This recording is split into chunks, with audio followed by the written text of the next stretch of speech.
until my first show was over, because they didn't think that I could do a show without my brother being there.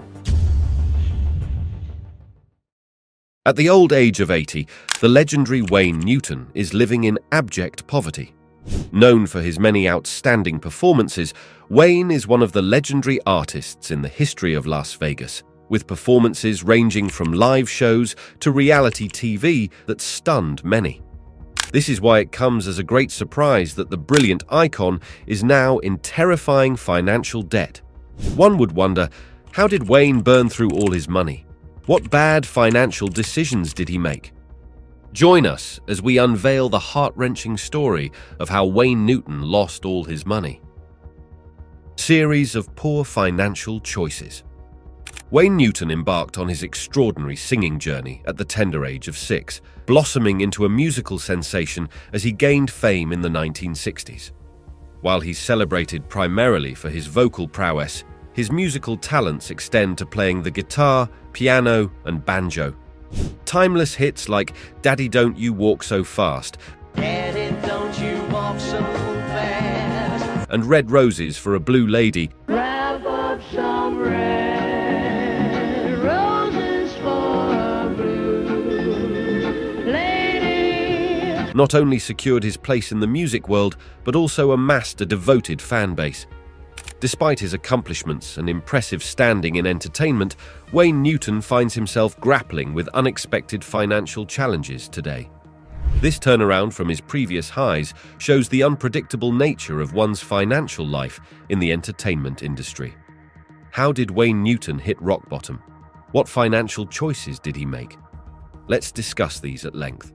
Wayne's financial problems can be linked to several interrelated factors. One major reason was his lack of interest in the business aspects of his career. Without a doubt, Wayne is a gifted artist, but the same cannot be said about his business decisions, as he left major financial decisions in the hands of other people who may not particularly care about him. In a show of his ambitions, he attempted to own the Aladdin Hotel in Las Vegas, but this also led to more financial complexities, highlighting the human side of an artist on a complicated journey and the need for support and understanding when faced with unexpected hardships. Expansion into different areas required careful financial management and decision-making, which unfortunately was not Wayne's strong suit. It was in the early 1980s that his financial troubles began to surface, and this period coincided with his attempt to take control of the Aladdin Hotel in Las Vegas. The action further showcased Wayne's ambition, as he already was tired of working for others after working for the legendary Howard Hughes for more than a decade. Even though it was clear that Hughes did not treat Wayne poorly, Wayne was committed to gaining his independence and becoming his own man in the entertainment industry. Unfortunately, in his pursuit of personal ambitions and financial independence, he began to make controversial decisions as he attempted to establish himself and make a mark in Sin City. These choices led him down a dark and risky path of involving himself in organized crime. Wayne Newton's troubles started when words came out about his involvement with the mafia, dealing a huge blow to his successful career. Over time, more evidence of his involvement with the mafia turned out to be true, drawing more interest to the case and adding even more problems to his plate. Even with all the proof against him, Wayne decided to sue NBC News, hoping to clear his name and reputation. And in a remarkable turn of events, he secured an initial victory in the lawsuit, earning a significant sum of $9 million. However, the legal battle went on, and it became clear that there was no concrete evidence of the spread of defamatory information about Wayne's connections with the mafia. As a result, Wayne Newton's first multi-million-dollar wins gradually went to waste. This legal battle proved to be a significant setback for Wayne, taking away the financial support he really needed, especially when he was already dealing with major money problems. Trouble with Tony Orlando. Unfortunately, as the 1980s progressed, Wayne's financial troubles worsened, compounded by debts from the wrong people, especially after losing the lawsuit against NBC. Things got tough for Wayne in 1992, when he had to declare bankruptcy as he owed a massive amount of $20 million to different people. The IRS, one of those he owed money to, said he hadn't paid hundreds of thousands of dollars in taxes, making his money situation even worse. To restore financial stability, Wayne teamed up with a fellow Las Vegas superstar, Tony Orlando, in his late 1990s. The goal of their coming together was to open a new entertainment venue in the city, which they originally called the Talk of the TOOWN. With a lot of optimism, the duo believed they could draw a massive crowd, but the outcome of the 2,100-seat venue fell short of their belief. Once the venue opened, their hopes were disappointed, with attendance numbers consistently low, typically less than 1,000 people. This revenue shortfall posed a significant challenge, especially considering the hefty $2 million lease for the venue, intensifying the financial strain. Things soon got worse when Tony's son made a disappointing discovery about Wayne. In an instant, their business relationship soured when it came to light that Wayne had installed recording devices in a private room shared by the superstars, which led to understandable frustration and friction between the partners. This, as a result, led Tony to sever his relationship with Wayne, ending their business ties. After the split, Wayne took charge of the venue they started together and changed the name to the Wayne Newton Theatre by the early 2000s, showing a big change in ownership and how it was known. The sale of Wayne's exotic home and animals. In 2001, Wayne Newton saw a potential solution that could put an end to his ongoing money troubles. He decided to team up with a company called CSD to turn his home into a museum and tourist location, taking inspiration from Elvis Presley's famous Graceland. CSD agreed to this and decided to invest a huge amount of $70 million into the project. They set aside a sum of $50 million for the renovation of Wayne's home, converting it into a museum to showcase his life and career, while the remaining $20 million would be given to Wayne, directly helping his financial situation. More than just being a tourist site and a museum, there were plans to also include a car wash and dinner theatre to make the overall experience better for the visitors. At the time the agreement was made, it was made clear that Wayne would eventually move out. However, as time went by, his actions showed that he didn't have plans of leaving, making the deal complicated. Meanwhile, his financial troubles did not seem to go away. Again, in 2005, the IRS took legal action against Wayne as it became clear that he owed them a massive amount of money in unpaid taxes. In 2009, Wayne found himself in yet another financial lawsuit, this time for something unexpected. He was sued for failing to settle the bill for several bales of hay. This incident showed to what extent Wayne's difficulties had gone, adding more challenges to the ongoing financial hurdles Wayne Newton faced while trying to navigate his career and personal finances. Sadly, Wayne Newton's persistent and poor financial decisions even went beyond his personal finances, and by extension affected the animals under his care on his property. Despite being very fond of living creatures, the level of care provided to them was short of his feelings. He would severally take a more diverse array of animals in than he can effectively take care of. His property was home to different kinds of animals like horses, monkeys, sloths, birds, and various other species. These animals showed Wayne's love for wildlife, but his financial troubles affected his ability to properly care for them. His financial challenges resulting from his numerous missteps and legal troubles unfortunately also had a huge effect on the animals he had taken into his care, raising concerns about the welfare and well-being of these creatures and further showing the broader impact of Wayne Newton's financial woes on those dependent on him. CSD finally wins his home. As his numerous troubles persisted, another lawsuit in 2010 further worsened Wayne Newton's difficulties. This time, his old friend claimed to have lent Wayne several $1 million. The dispute put Wayne Newton into a serious financial crisis, forcing him to finally take the steps into selling his home. This move had significant consequences for his agreement with CSD, the company set to transform his home into a museum. In a twist, CSD intervened, acquiring ownership of the property and allowing Wayne to continue staying there temporarily. While this may have provided some momentary relief, it did not entirely free Wayne from financial troubles. As Wayne's debts continued to pile up, the financial strain on him became even more overwhelming. In 2010, he faced a more emotional blow when a family crisis unfolded. His pregnant daughter experienced serious health complications, which led to the premature birth of her baby. The situation became more serious as she slipped into a coma during childbirth. Despite the emotional turmoil, Wayne spared no expense to ensure his daughter's recovery. Thankfully, she emerged from the ordeal, but this not only took an emotional toll, but also drastically increased Wayne's existing financial difficulties.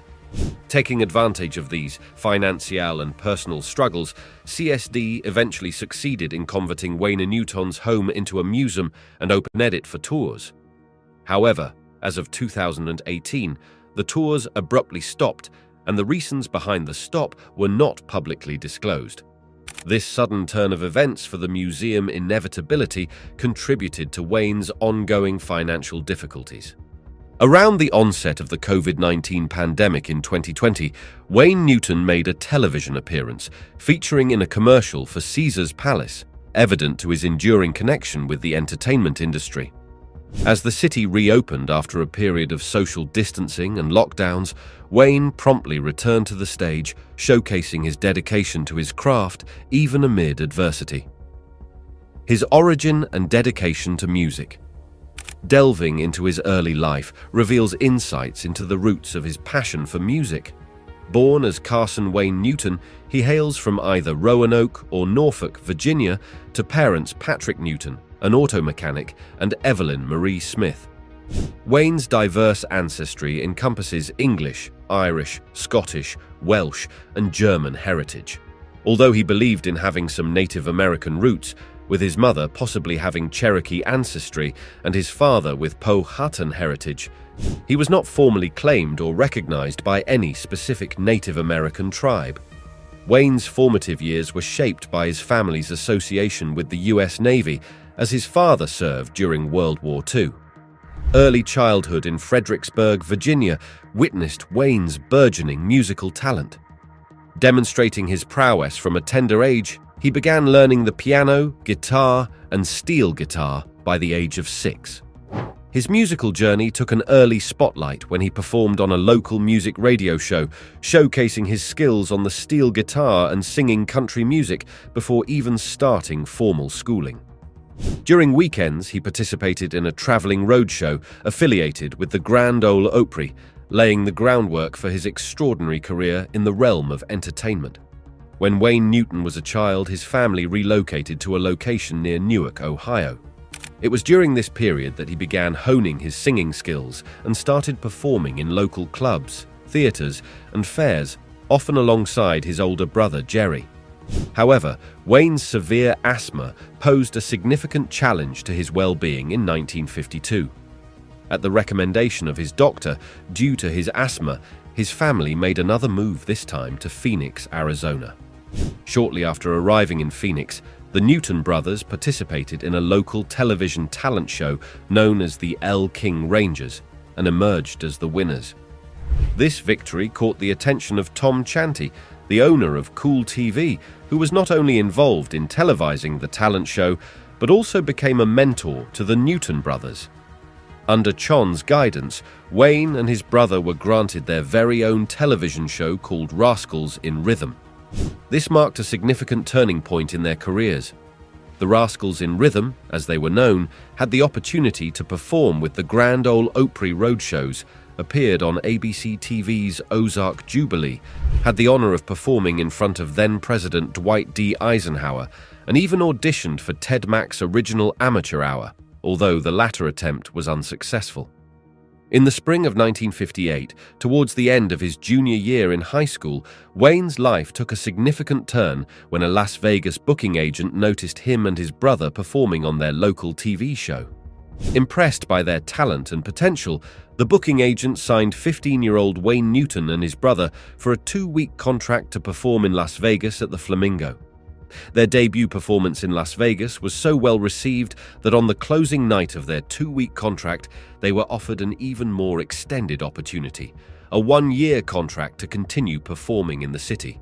This marked a pivotal moment in Wayne Newton's life, leading him to make a life-altering decision to pursue his burgeoning music career.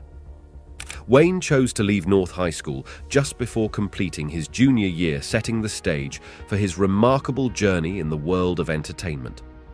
When Wayne Newton reached the age of 18, he had intentions of enlisting in the US military. However, due to his asthma condition, he was given a 1E rejection status, which meant that he was eligible to serve only in the event of a major emergency, indicating that his health condition didn't meet the standard requirements for regular military service. Undeterred by this limitation, Wayne Newton chose an alternative way to support the military effort. He volunteered his time and talent by performing shows for troops stationed overseas. This decision demonstrated his commitment to contributing to the well-being and morale of the armed forces, even though he was unable to serve in the traditional military capacity due to his asthma. Development of his career. Wayne Newton, accompanied by his brother, embarked on a remarkable journey in the entertainment industry, gracing the stage at the Flamingo in Las Vegas for an impressive 5-year period, performing 6 shows each week for 6 days. Newton's early success in Las Vegas was attributed to his exceptional ability to tailor his performances to suit the audience's preferences, creating truly engaging and entertaining shows. In a pivotal moment in 1962, Wayne Newton showcased his talent when he performed the Irish folk song Danny Boy for the renowned Jackie Gleason in Phoenix. Gleason was so impressed that he requested Newton to appear on his show before any other television engagement. Consequently, on September 29, 1962, Wayne Newton and his brother made their debut on the Jackie Gleason Show, marking the beginning of Newton's presence on international television with 12 subsequent appearances over the next 2 years. During the early to mid-1960s, Wayne Newton embraced a unique role alongside his singing career, portraying Andy, a baby-faced Ponderosa ranch hand in the classic Western TV series Bonanza. It was during the filming of Bonanza that Newton first encountered Elvis Presley, establishing a strong and enduring friendship. In 1962, Jackie Gleason facilitated Newton's performance at the Copacabana, where he crossed paths with Bobby Darin. Impressed by Newton's talent, Darin agreed to produce his records. By 1963, Wayne Newton had signed with Capitol Records, releasing his first album with the label. Notably, Newton's hit song Dana Shen was initially intended for Darin, but recognizing its potential, Darin handed it to Newton, leading it to reach number 13 on the Hot 100 charts. Wayne Newton's career was further propelled by the support of prominent entertainment icons such as Lucille Ball, Danny Thomas, George Burns, and Jack Benny. After Benny saw Newton perform at a nightclub in Sydney, Australia, he hired Wayne as an opening act for his booking at Harrah's Reno. Subsequently, Benny extended an offer for Wayne Newton to open for his comedy show in Las Vegas. However, Newton requested a headline act, and in 1963 he achieved this status. In 1965, Newton showcased his talents on The Lucy Show as a country boy who sang to animals. Impressed with his performance, CBS offered Wayne his television show centered around this character. However, he declined this offer, heeding the advice of Lucille Ball, who advised him to avoid being typecast as the country boy character for the rest of his career. Newton transitioned to focusing primarily on performing in Las Vegas, where he continued to captivate audiences with his unique talents and stage presence. Wayne Newton's career reached its zenith in Las Vegas during the 1970s, particularly following the death of Elvis Presley and as members of the Rat Pack such as Frank Sinatra and Dean Martin grew older. This propelled Wayne Newton to the forefront as the preeminent entertainer in the city, solidifying his reputation as a legendary performer. During the 1977s, Newton was a fixture at prominent Las Vegas venues such as the Desert Inn, the Frontier, and Sands' Hotel and Casino. His live performances garnered astounding attendance figures, and he holds the record for the highest crowd counts during this peak period. Wayne Newton was recognized as the top moneymaker in the history of Las Vegas, a feat that even surpassed legends like Elvis and Sinatra, as recognized by Esquire magazine. What set his performances apart was their impressive length, often stretching up to 3 hours, a departure from the shorter acts of other headliners in Vegas during that time. In 1972, Wayne Newton added to his achievements with the release of Daddy Don't You Walk So Fast, a hit that sold over 1 million copies, earning him a gold disc from the RIAA. This song secured the 4th position in the United States, reaching number 1 in Australia and Canada. The accompanying album also made its mark, hitting number 25 on the charts.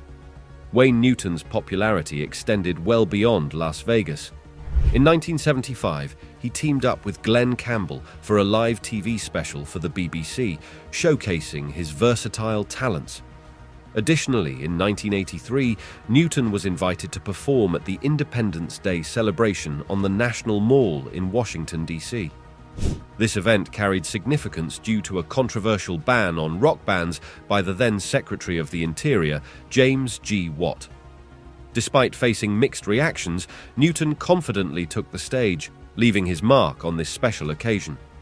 The trajectory of Wayne Newton's illustrious career in the 1990s was marked by continued prosperity and expansion into diverse entertainment arenas. Headlining a multitude of casinos, he extended his reach far beyond the iconic stages of Las Vegas, gracing venues like Bali, Caesars Palace, and the MGM Grand Las Vegas. In a defining moment of his career in 1994, Wayne Newton celebrated an extraordinary milestone by completing his 25,000th solo show in the vibrant city of Las Vegas. The turn of the millennium brought another pivotal chapter as Wayne Newton inked a groundbreaking 10-year deal with the Stardust in 1999. This landmark agreement saw him delivering captivating performances for 40 weeks per year, engaging audiences with 6 shows weekly, all within a showroom bearing his name. However, this fruitful collaboration faced an unexpected conclusion in 2005, succumbing to the imminent demolition of the iconic Stardust Casino. Throughout this era, Wayne Newton's unwavering dedication to his craft not only sustained his prominence, but further solidified his status as a cherished and iconic figure in the expansive realm of entertainment. His enduring legacy resonated particularly in Las Vegas, where he not only set numerous records, but also left an indelible mark as a legendary performer. As the 2000s unfolded, Wayne Newton seamlessly transitioned into playing a multifaceted role in the Las Vegas entertainment scene, extending beyond the boundaries of live performances. He assumed the mantle of a symbol and ambassador for the city, contributing to its cultural fabric and showcasing his enduring impact on the world of entertainment. Wayne Newton's introduction to reality TV. In January 2005, Wayne Newton stepped into the reality TV scene with his show The Entertainer on E!Contestants vied for a chance to join Newton's act and headline their show, a year-long opportunity to learn from the legendary performer. Demonstrating his enduring connection to Las Vegas, Newton paid homage to Elvis Presley during player introductions at the 2007 NBA All-Star Weekend in the city by singing Viva Las Vegas. Newton's reality TV journey continued with his participation in the 2007 fall season of Dancing with the Stars. Partnered with 2-time champion Cheryl Burke, he faced elimination as the 3rd contestant. Additionally, Newton became the inaugural guest on The Price is Right, a unique twist given that the show tapes on the same lot as Dancing with the Stars. In 2009, Wayne Newton commenced his show Once Before I Go at the Tropicana in Las Vegas, running from October 14th onwards. Taking a hiatus in 2010, he dedicated time to his family and prepared his voice for upcoming performances in the city. In 2016, Wayne Newton made a triumphant return to the stage at Bali's Hotel, captivating audiences with his lounge show titled Up Close and Personal. This mesmerizing performance showcased not only his exceptional vocal prowess, but also his proficiency with the 13 instruments he taught himself. a skill acquired during his earlier days at the Fremont Hotel, where performing multiple nightly shows compelled him to find innovative ways to preserve his voice. The show also featured captivating glimpses into his illustrious career through movie and TV clips displayed on the screen. Fast forward to 2019, Wayne Newton reached a monumental milestone in his career, celebrating an impressive 60 years on stage with the show Mr. Las Vegas at Caesars Palace. Running from January to May, this special performance not only underscored his enduring legacy, but also demonstrated his profound connection to Caesars Palace, a venue he described as the flagship of the Strip. In June 2020, amidst the challenges posed by the COVID-19 pandemic, Wayne Newton took on a new role as a spokesperson for Caesars Entertainment. Television commercials featuring him were broadcast across North America, aiming to promote the safe reopening of Caesar Entertainment resorts. This campaign showcased not only his entertainment prowess, but also his commitment to the revitalization of the hospitality industry during challenging times. Continuing his active involvement in high-profile events, Wayne Newton made a notable appearance during the 2022 NFL Draft held in Las Vegas. Sharing the stage with Hall of Fame running back Marcus Allen, he played a key role in announcing the Las Vegas Raiders' third-round draft pick, Dylan Parham from Memphis University. This recent engagement further solidifies Wayne Newton's position as a revered figure, extending his influence not only in Las Vegas, but also on a national scale. What do you think about Wayne Newton's life and the financial difficulties he faced at the age of 80? Leave your thoughts in the comment section below. Thank you for watching. Kindly like and subscribe. And while you are still here, check out other interesting and mind-blowing videos like this one.